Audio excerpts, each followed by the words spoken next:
E aí, pessoal, tudo bem? Eu sou o professor Washington e hoje eu irei falar sobre conjuntos numéricos. O que seria conjuntos numéricos? São todos aqueles conjuntos que pertencem ao conjunto dos números reais. Então, antes de falar sobre os números reais, precisamos relembrar, recordar, né, alguns conjuntos que já vimos, né, no decorrer do sexto até o sétimo ano. Então, vamos lá. Conjuntos numéricos. Primeiro conjunto seria o conjunto dos números naturais. O que seria o conjunto dos números naturais? Aqui representado pela letra N, o conjunto dos números naturais ele vai de zero ao infinito positivo. Então, são todos os números positivos. Tudo bem? Eu também tenho os conjuntos dos números naturais sem o zero, com esse asterisco aqui em cima. E eu poderia escrever assim, ó, 1, 2, 3, 4, 5 e assim por diante, tá? Agora, o conjunto dos números inteiros. O conjunto dos números inteiros é representado pela letra Z. Qual é a diferença do conjunto dos números naturais para os inteiros? É porque o conjunto dos números inteiros, além de ter os números naturais, né, os números positivos, ele também tem os números negativos. Ele vai de zero ao infinito positivo e de zero ao infinito negativo. E eu também tenho o conjunto dos números inteiros sem o zero, né, representado por esse asterisco. E eu poderia escrever assim, ó, menos 3, menos 2, menos 1, 1, 2, 3 e assim por diante. Eu também tenho o conjunto dos números inteiros positivos.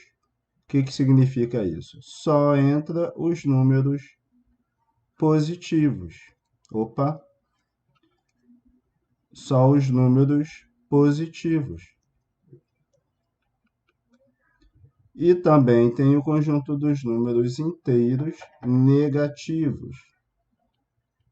Então, menos 3, menos 2, menos 1 e o zero, tá? Um outro conjunto que já ouvimos falar é o conjunto dos números racionais.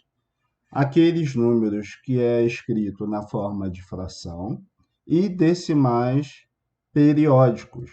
Então, todo número ele pode ser uma fração. Então, por exemplo, o número 3. Eu posso encontrar uma fração que dê o próprio número inteiro, que é o 3. 6 dividido por 2, eu vou encontrar o 3. Outro número racional, o 0,5. Eu posso encontrar uma fração dele. Se eu pegar aqui, ó, meio, né? 1 dividido por 2, eu vou encontrar exatamente meio, a metade, né? 1 sobre 2 nada mais é do que a minha metade. Se você pegar na sua calculadora e dividir 1 para 2, eu vou encontrar 0,5. Um outro número poderia ser aqui o próprio zero. Qual a fração que eu encontraria o zero? Zero no numerador, ele não pode estar no denominador. Lembrando que numerador fica em cima, denominador fica embaixo. Então, zero dividido por qualquer número, ele vai dar o próprio zero. Tudo bem? Agora, o que seriam os números irracionais? Os números irracionais são aqueles números não periódicos e que não pode se transformar numa fração como nos racionais. Então, eu tenho aqui, ó, o número π, que é 3,14, e assim, né, sucessivamente. Eu tenho a raiz de 2. Se você jogar na sua calculadora a raiz de 2, você vai encontrar vários números após a vírgula que não vai se repetir. Eu também tenho a raiz de 5. tenho a raiz de 3, por quê? Eu não vou ter um número exato dessas raízes, tá? Então, todos esses aqui que eu citei até agora são os números irracionais. Agora, pessoal, eu separei aqui um diagrama onde a gente pode ver todos esses elementos que eu acabei de citar dentro de um só conjunto. Então, vamos lá. Eu tenho conjunto dos números naturais, aqui em rosa. Ele é um subconjunto dos números inteiros, como vimos anteriormente, né? O conjunto dos inteiros, ele além de ter os números positivos, ele também tem os números negativos. O conjunto dos números racionais, que o conjunto dos números naturais e os inteiros é um subconjunto dos números racionais, aqui ó, representado pela letra Q, tá? Então, todos os elementos, todos os outros elementos naturais inteiros pertencem também ao conjunto dos números racionais. E o conjunto dos números racionais também pertence a esse conjunto que eu chamo de reais, representado pela letra R. Tudo bem? O único conjunto que pertence ao conjunto dos números reais e não pertence ao conjunto dos números racionais é o irracional, tá? O conjunto dos números irracionais não pertence ao conjunto dos racionais, e sim aos conjuntos reais. Tudo bem? Então, eu coloquei aqui embaixo, ó, números reais é constituído pelos conjuntos dos números naturais, que é a letra N, dos números inteiros, representada pela letra Z, dos números racionais, representado pela letra Q, e os números irracionais, representado pela letra I. Agora vamos falar de algumas propriedades, que é adição, subtração, multiplicação e divisão, tá? Então, o que seria adição? A adição de números naturais é representado sempre pelo sinal de mais, né? Aqui ao lado. Então, um exemplo. 14 mais 7 igual a 21. 14 é a minha parcela, o 7 é a minha outra parcela, e o meu resultado eu vou chamar de quê? Vou chamar de soma. Isto é uma propriedade comutativa. Existem outras propriedades que iremos tratar mais à frente, tá? Então, ele é uma propriedade comutativa. Professor, o que significa isso? Significa que 14 mais 7, eu vou encontrar 21. Se eu inverter 7 mais 14, o resultado será o mesmo, será o próprio 21, tá? Então, a adição é uma propriedade comutativa. E a subtração, será que é uma propriedade comutativa? Vamos ver. Subtração de números naturais representado pelo sinal de menos. Então, eu tenho 7 menos 3 igual a 4. 7 é minuendo, o 3 é o meu subtraindo e o 4 é a minha diferença, né? O meu resultado eu vou chamar de diferença. Porém, ele não é uma propriedade comutativa. Por quê, professor? Porque se eu fizer 7 menos 3, eu vou encontrar 4.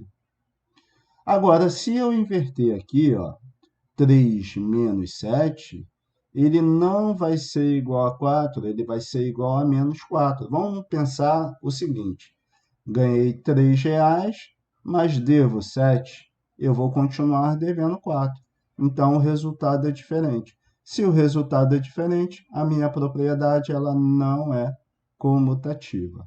Tudo bem? Então, a próxima propriedade é a multiplicação de números naturais, que é a operação associada à adição de parcelas iguais. Então, eu tenho que 3 vezes 5 é igual a 15. 3 eu vou chamar de fator, 5 é o meu segundo fator, e o 15 eu chamo de produto, que é o meu resultado.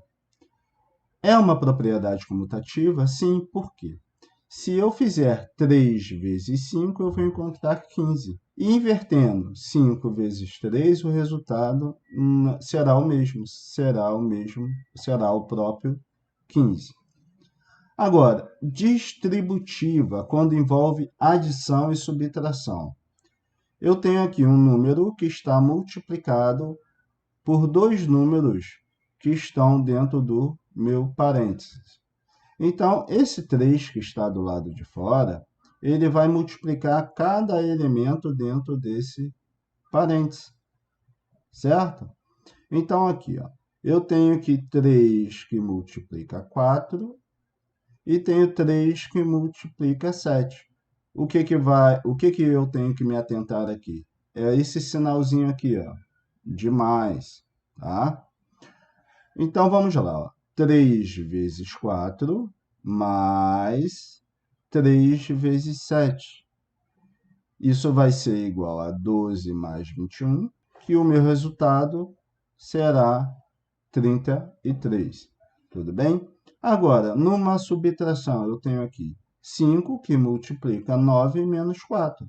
Então, o 5 vai multiplicar o 9, depois o 5 vai multiplicar o 4. Só que eu não posso esquecer que eu tenho um sinalzinho de menos, né?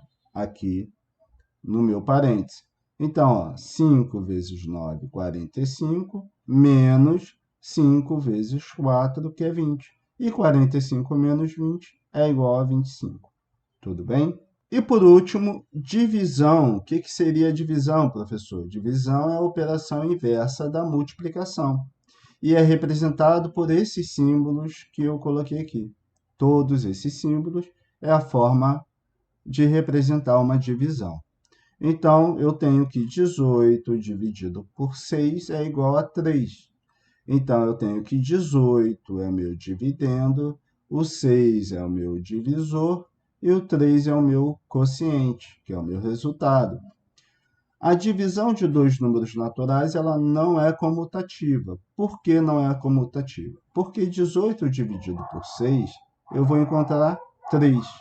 Agora, se eu inverter esse sinal aqui, ó, de diferente, 6 dividido por 18, eu não vou encontrar o mesmo resultado, que é o 3. Imagina você com 6 balas dividir para 18 pessoas. Com certeza você não vai ficar com uma bala só para você, certo? Então, pessoal, isso é só para a gente relembrar os conjuntos numéricos. Então, eu separei algumas questões para vocês responderem. Responda as questões com calma e qualquer dúvida é só falar com o professor. Tudo bem? Vamos nessa. Abraço do professor.